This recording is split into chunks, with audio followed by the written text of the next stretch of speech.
Hello. Okay, so here's the concept with this. That is just a little bit of piano theory and how to kind of start viewing your piano. If you've never been shown that, don't worry, you don't have to know all that stuff right away. It takes a long time to learn that. But what we're going to do is we're going to talk about all these things in a series from a beginner standpoint with getting a little bit of intermediate and advanced music knowledge, theory, vocabulary to put it in your tool bag. And as well, we're going to be talking about how you should be viewing what you're doing. There's a difference between playing and then practicing. Now, I know you're not playing an instrument for this concept, but when we're playing and we're doing songs like, I don't know, you said you like theater, how about Joseph and the Amazing Technicolor Dreamcoat? Let me think. Do I have a book here? I do. What's a good song? Close Every Door. What key is that in? E flat? Close every door to me. So if it was in your register, close every door to me. One of the important things that I want to talk about, and the first thing that we talk about, because I forgot to when we were talking, is breathing. When we breathe, I know I'm a little hefty, but the concept is this. I'm not going to lift up my shirt either, but I'll squish it. Down here on the belly, we have our diaphragm. Underneath our lungs and where everything is housed underneath our ribs, we've got a sac here which pushes up on the top of our lungs, or on the bottom of our lungs, thusly pushing air up through the sacs out of our esophagus, the hole here, and then it comes out through our throat. For me, have an Adam's apple, but we both have these cords. I would behoove you if you like to, with your parents' permission, Google throat cords, throat muscles. Steven Tyler, he's a singer from a band called Aerosmith. They put a camera down his throat and watched him be like, yeah, yeah, yeah, yeah, and his vocal cords shake, and it's so really interesting to see how the actual throat works. You get a greater understanding and appreciation for the human body. So the concept, that sac right there, after you take the biggest breath you possibly can, needs to be like kind of divided amongst your phrasing. So if you have a song that's like this, I hope you've heard this Joseph song, Close Every Door. If not, I'll pick another song for the concept. Big breath. We hold that in, and then we try and think about singing from the middle here while keeping this as flat and as stiff, with good posture, standing up straight, feet firmly planted on the ground with our arms right to our side. We should be able to have the concept of if we laid down on the ground and put a folder or a book on our stomach, which, why not? I can try and show you what I'm talking about. If I put this folder on the ground and I take breaths and I breathe up and down, the folder shouldn't breathe so high that no matter what you do, it falls off to the side. You should be able to control where your stomach goes up and down. When breathing, the concept is still the same. So if you have a phrasing, let's take like the song Star Spangled Banner. No, it's an F, sorry. Oh, say, can you see by the dawn's early light? It would feel appropriate to take a breath there, because when you start the song, you have, oh, say, can you see by the dawn's early light. But we, la, la, la, la, la, la, la, la, la. Sometimes, if you take a breath in between there, what happens is you might scoop up to a note. And as singers, we want to avoid that, but be aware of it. So one of the things I teach is this. Oh, when you hear the whoa, and you memorize, don't do that. Oh, right on the beat. Oh, if the note is oh, you don't go oh and scoop up to it.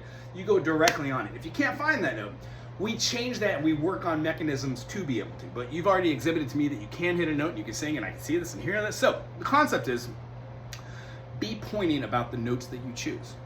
The places unto which you choose your breaths might dictate how the note comes out, sharp or flat. The note can still be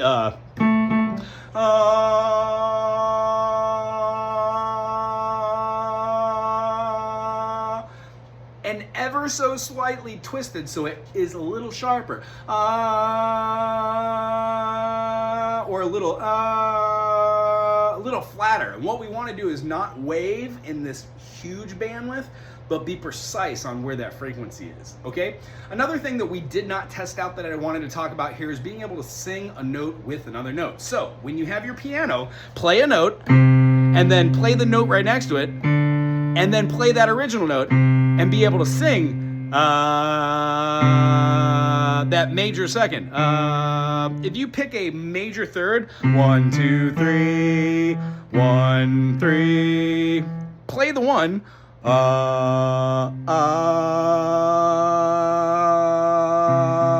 be able to hear the major third as well as the minor third. So if you can hear against that one note,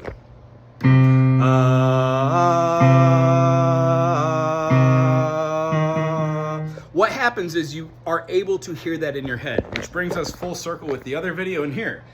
Part of the thing we talked about was being able to go 1, 3, 5, 1, 5, 3, 1, 3, 5, 1. It's a great thing for your hands too and your voice, but it's a good warm-up tool. You can also go through the process of hearing 1, 2, 1, 3, 1, 4, 1, 5, 1, 6, 1, 7, 1, 1, 1, 9, 1. See where I'm going with this? The harder ones are to do the half steps. 1, flat 2, 2, flat 3, 1, flat 3, 1, alt 4, 1, alt 6, 1, 7, 1, 7, 1, 7, 1, 1. Sorry, that was the 6 right there.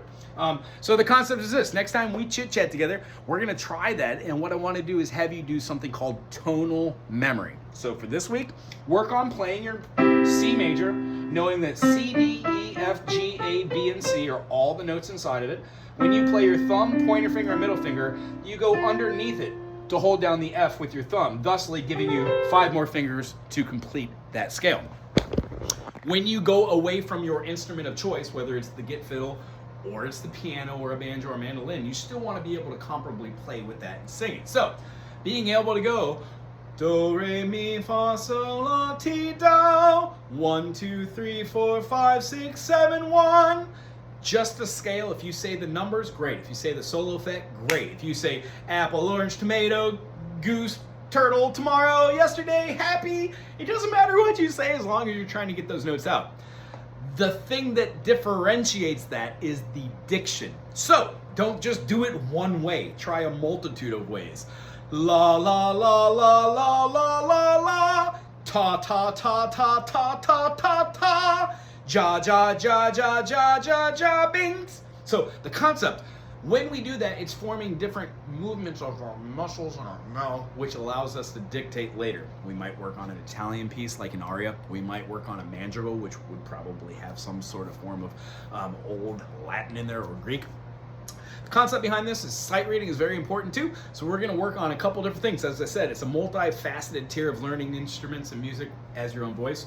But today's takeaway, little bit of piano work, being able to associate that instrument with this instrument, being able to hear 1, 3, 5, 3, 5, 1, or 1, 2, 3, 4, 5, 6, 7, 1.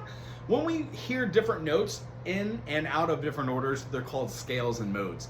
Most music that we hear has the same sort of phrasings, like da da da da da da da da da da da da. It's a 1 4 5 4 progression. Sometimes music will have little different progressions, which you'll have like da da da da da da da da da da da da da da da da da da da. Whatever the progression is, we should be able to sing any note over the top of that. So what I'd like to do is have you bring a piece of music that you really enjoy that you've wanted to sing, or maybe the next song you're going to be working on for your channel.